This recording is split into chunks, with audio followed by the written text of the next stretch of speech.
আসসালামু আলাইকুম রহমতুল্লাহি আবরাকাতুহু। আমি মোহাম্মদ শাহিন কাদির, শিক্ষা ও বাস্তবতা চ্যানেলে আপনাদের সবাইকে স্বাগতম এবং অভিনন্দন। আজকে আমি আলোচনা করব কবি সাহিত্যিকদের কিছু উপাধি নিয়ে।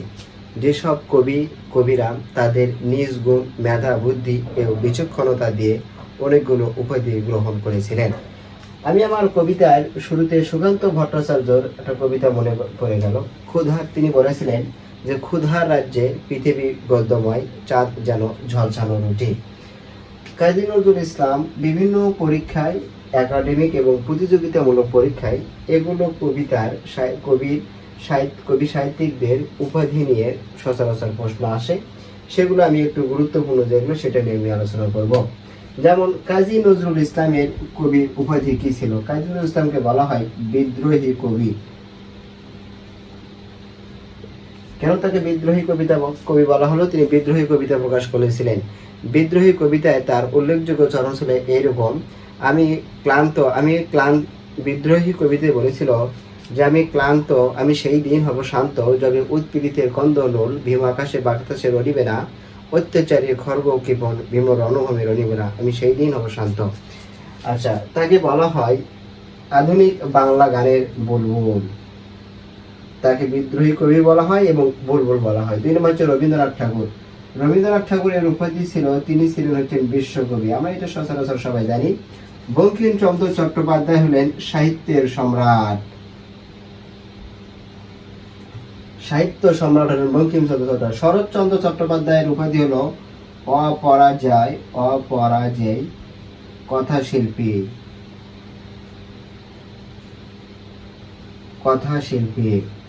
মধুসূদন দত্তর উপাধি হলেন মাইকেল। আলাওলের উপাধি হলো, তিনি ছিলেন হচ্ছে মহাকবি, অর্থাৎ কবিদের কবি। শরৎচন্দ্রকে বলা হয়, ঈশ্বরচন্দ্র গুপ্তকে বলা হয় যুগ সন্ধিক্ষণের কবি। যুগ সন্ধিক্ষণের কবি। তারপর বিহারীলালকে বলা হয় ভোরের পাখি। বিদ্যাপতির উপাধি হলো মিথিলার কবি। আব্দুল কাদেরকে বলা হয় সান্দর্শিক কবি। তারপরে আব্দুল করিমকে বলা হয় সাহিত্য বিশারদ।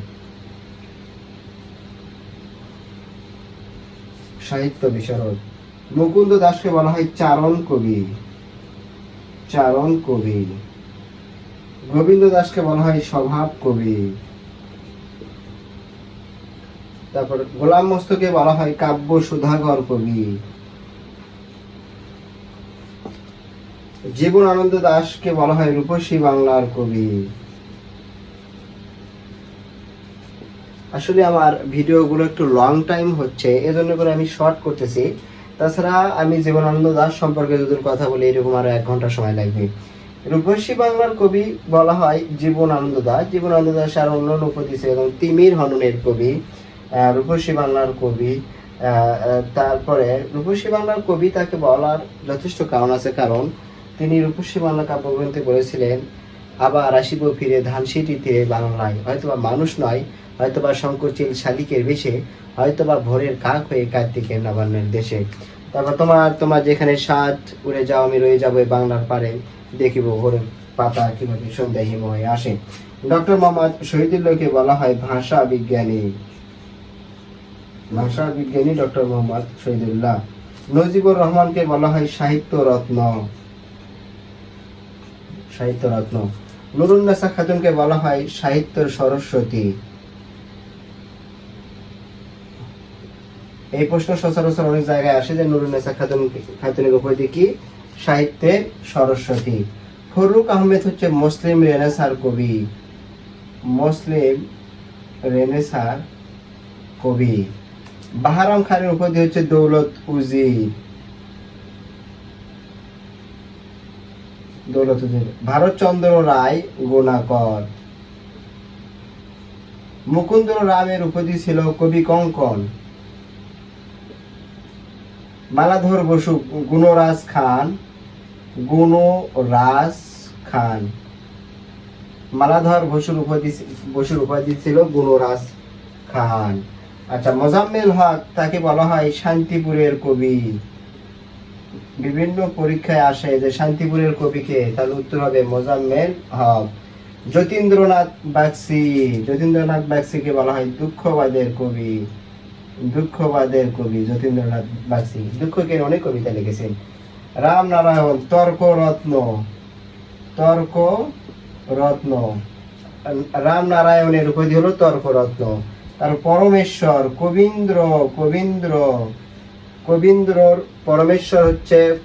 পরমেশ্বর কবির উপাধি ছিল কবীন্দ্র।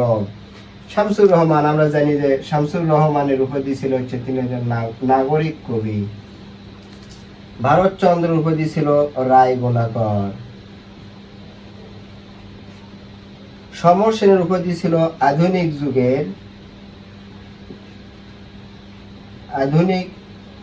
যুগের নাগরিক কবি সমর সেন।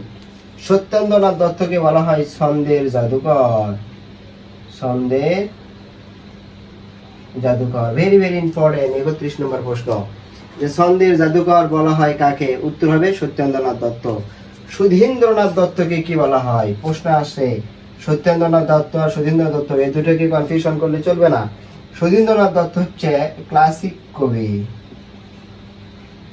সুধীন্দ্রনাথ দত্ত হলেন ক্লাসিক কবি। আর সুকান্ত ভট্টাচার্য, এই তো সেই সুকান্ত ভট্টাচার্য, তাকে বলা হয় কিশোর কবি। আচ্ছা, সৈয়দ ইসমাইল সিরাজীকে কি বলা হয়? সৈয়দ ইসমাইল সিরাজীকে বলা হয়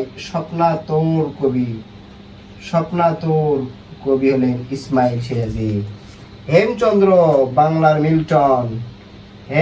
ভেরি ভেরি ইম্পর্টেন্ট প্রশ্ন।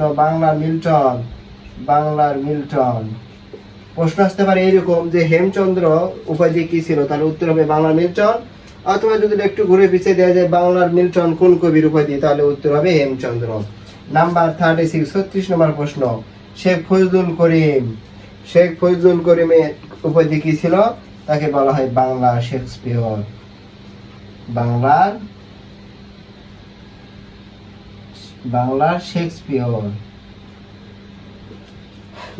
শেক্সপিয়র বলা হয় শেখ ফজলুল করিমকে।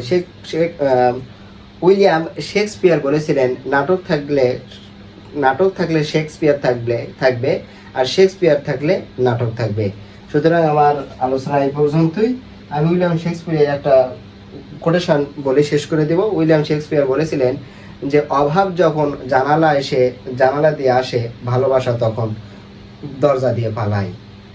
এটা হলো উইলিয়াম শেক্সপিয়রের একটা বিখ্যাত কোটেশন। সবাই আমার ক্লাসটা আমি বোঝাতে চেষ্টা করলাম আমি আমার মতো করে। আপনারা যদি ভালো লাগে তাহলে অবশ্যই আমি নিজেকে অনুপ্রাণিত মনে করব। এতক্ষণ আমার এই ক্লাস দেখার জন্য সবাইকে ধন্যবাদ। আজকে ক্লাস এ পর্যন্তই। আসসালামু আলাইকুম রহমতুল্লাহি ওয়া বারাকাতুহু।